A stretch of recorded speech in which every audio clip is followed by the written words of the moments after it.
তো hello friends, আমার মা বানিয়ে নিল ভিন্ন ধরনের এগ টোস্ট।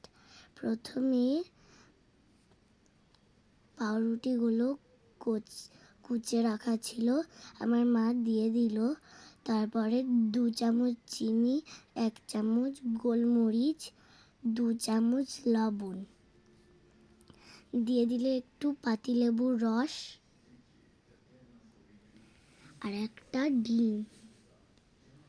বাচ্চা খাবে তো, তাই আমি পেঁয়াজ কাঁচা লঙ্কা দিইনি। আপনারা যদি মনে করেন দেবেন, আপনার বাচ্চা যদি খেতে ভালোবাসে দিতে পারেন, স্বাদ আরও বহুগুণে বেড়ে যাবে। বা বড়রা যদি খায় তাহলে এখানে পেঁয়াজ কাঁচা লঙ্কা অ্যাড করতে পারেন। তারপরে আমার মায়ের একটা ডিমে হলো না, তাই আর একটা ডিম দিয়ে দিল। তারপর আবার এক চামচ লবণ দিল, তারপর মিক্স করে নিল। তারপরে আমার মা গ্যাস জ্বালিয়ে নিল। তারপরে তেল দিয়ে দিল।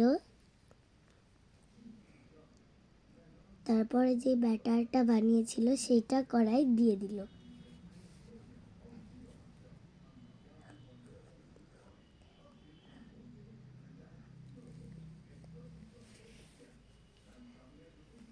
তো ভালো লাগলে লাইক, সাবস্ক্রাইব, কমেন্ট, শেয়ার করে যেও আর আমাদের পাশে থেকো।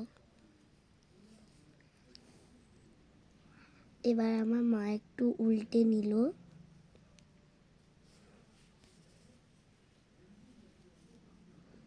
আমার মা ঢাকনা দিয়ে রেখেছিল, ঢাকনাটা তুলে নিল। তারপরে আমার মা আবার উল্টে নিল। দেখতে পাচ্ছেন তো কি সুন্দর ফুলে উঠেছে।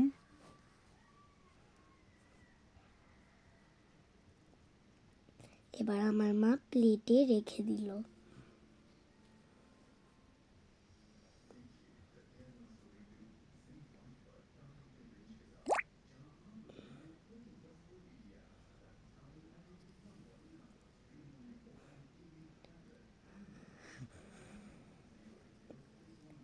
এবার এত সুন্দর পরিবেশে এত সুন্দর খাবার কতই না ভালো লাগে খেতে। এখানে আমি পেঁয়াজ, চিলি সস, টমেটো সস দিয়ে গার্নিশ করেছি। এটা অনেকটা সফট, নরম আর ভিতর থেকে অনেক স্পঞ্জি হয়েছে। আপনারা বাড়িতে ট্রাই করতে পারেন, অবশ্যই ভালো লাগবে। আর ভালো লাগলে লাইক, কমেন্ট, শেয়ার করে যেও, সাবস্ক্রাইব করে দিও আর আর আমাদের আমাদের পাশে পাশে থেকো। থেকো।